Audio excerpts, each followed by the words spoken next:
بيهم سامحني جماهير الرجاء وقت اللي ماتت واحدة، رد بالك ماتت راه طاحت روح بسبب تدافع نتاع جماهير في مباراة الرجاء والأهلي. شبيه ما خذوش العقوبة القانون نتاعها ابار انك تخسر انك انت تتشطب عامين. هل شوتي بالوداد البيضاوي عامين؟ مش صحيح، هو موجود ويلعب الوداد البيضاوي. وتراي العقوبة عقوبة كواليس، ماهيش عقوبة اني انا غلطت. ديما المنطق هذا مع احترامي ديما رانا نبرروا في الفشل بنظرية المؤامرة. فشل شكون؟ فشل المنظومة، فشل احتواء المشاكل، فشل في احتواء العنف، في معناه.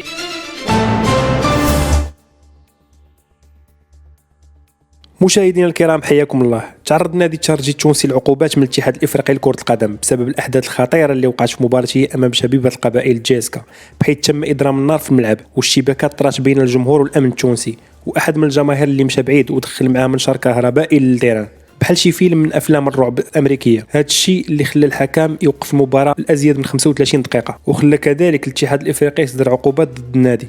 وفي هذا الفيديو احد الاعلاميين التونسيين ما عجبوش الحال، شنو يدير؟ بدا كيهضر على نظريه المؤامره. لاحقا علاش الوداد ما تعاقباتش في 2019، علاش الرجاء ما تعاقباتش في الاحداث الاخيره، ولكن جاه الرد من احد الاعلاميين التونسيين اللي معاه في نفس البلاطو. قلت عليكم مشاهدينا الكرام نخليكم مع هذا الفيديو، ما تبخلوش على تعليقكم، ديروا جيم، فعلوا خاصيه الجرس باش يوصلكم الجديد. فرجه ممتعه.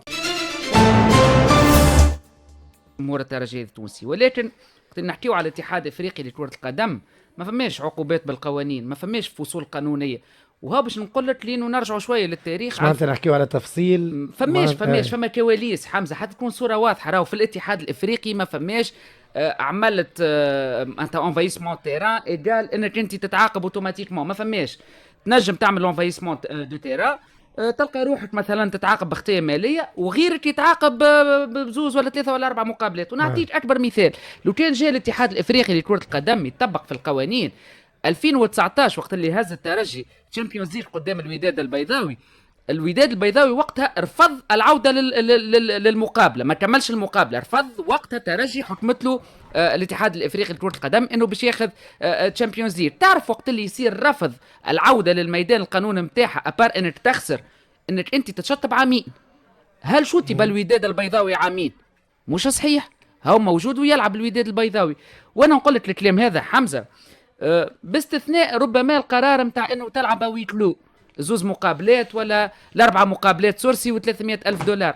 اخطر حاجه في العقوبه هذه اللي ريتها انا من منظوري الشخصي هو انك انت تقعد تراقب فيا وتعس عليا باش انا نغلط ولا واحد من جمهوري يغلط ولا انا تصير لي مشكله في التيران باش تخليني انا ما نلعبش الكومبيتيسيون جايه اوتوماتيكمون. رد بالك راهو معناتها تصير فما يقول لك لهنا فسيقع حرمانها بصفه آلية.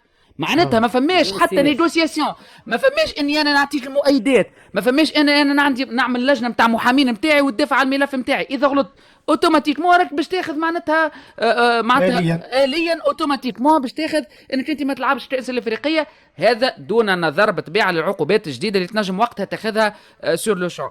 معناها حمزه اليوم العقوبات تقول لي انت منتظره ولا مش منتظره، انا نقول لك اوكي كنا مستنين انه الترجي هذه تونسي، لانه كيما حكينا وكيما حكيوا الناس الكل صور كانت بشعه جدا للي صارت في المدارج. ولكن اليوم على الميدان يجيك فريق نتاع شبيبه القبائل يقول لك انا راني ما تاثرتش، اللي صار ما اثرش على نتيجه المقابله. راهي معطى مهم برشا. راهو فما شبيبه القبائل بعثوا رابور للكاف راه قبل اذا كان بعد صار بعثوا رابور لانه صار ضغط عليهم، واحنا نعرفوا الضغوطات نتاع الجانب المصري والضغوطات نتاع الجانب الجنوب افريقي. هذا الكل راهو يصير في الكواليس حمزه. علاش نقول لك راهي العقوبه عقوبه كواليس، ماهيش عقوبه اني انا غلطت مثلا حرقت فروج عندي خطيه 60 دينار، ماهيش اوتوماتيك في الكاف. في الكاف كيما معناتها الحقيقه معناتها تغلط ينجم تلقى بوليس يعرضك في تونس يقول لك صار انت طلعت نعيم من الرباط طيب برا خويا وسلم على الجماعه.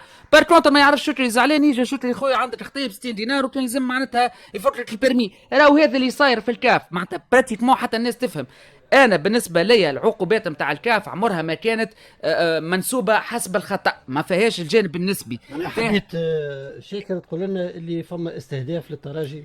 شوف اجا نقول لك حاجه، هي الصوره باش نقولوا استهداف للترجي معناها راهو فما استهداف للترجي. اسمع شوف فما استهداف للترجي واضح وثابت واكيد. وقت اللي انت تاخذ 2 تشامبيونز ليج دو سويت، فما انا المره اللي فاتت قبل ما تصير وحكينا المره اللي فاتت وقت اللي قبلها وشكري ونعيم حاضرين وحمزه حاضر، قلت راهو انه نحن باش يترشحوا 4 فرق للديمي فينال، فيهم واحدة من جنوب افريقيا رئيسها هو رئيس الاتحاد الافريقي لكرة القدم، وواحدة من المغرب اللي هو الوداد المغربي باش يكون رئيسها اللي هو لرجع، واللي هو معناتها نائب رئيس والاهلي المصري اللي هو المقر تاع الاتحاد الافريقي لكرة القدم. اليوم تونس تحب ولا تكره، وين ما تصير مشكلة ديما تصير عنا اكثر العقوبات اكثر من غيرنا. حتى تكون الصورة واضحة مع المنتخبات الوطنية، تتذكر وقت اللي لعبنا مع غينيا الاستوائية شنو صار؟ ورئيس الجامعه تشطب وصار معناتها ديما وين فما مشكله.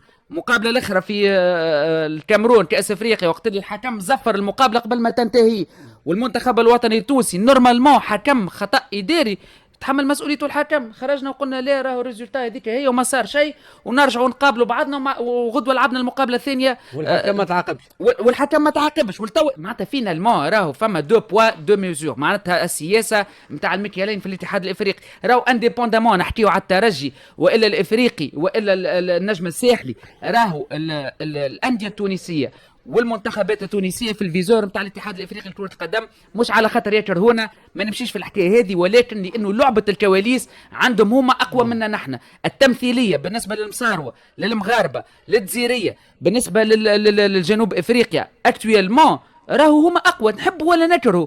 اليوم معناتها عضو ولا رئيس اللجنه تاع التاديب في الاتحاد الافريقي لكره القدم من جنوب افريقيا، الفريق المترشح الرابع الموجود معناتها يلعب في الديمي فينال من جنوب افريقيا.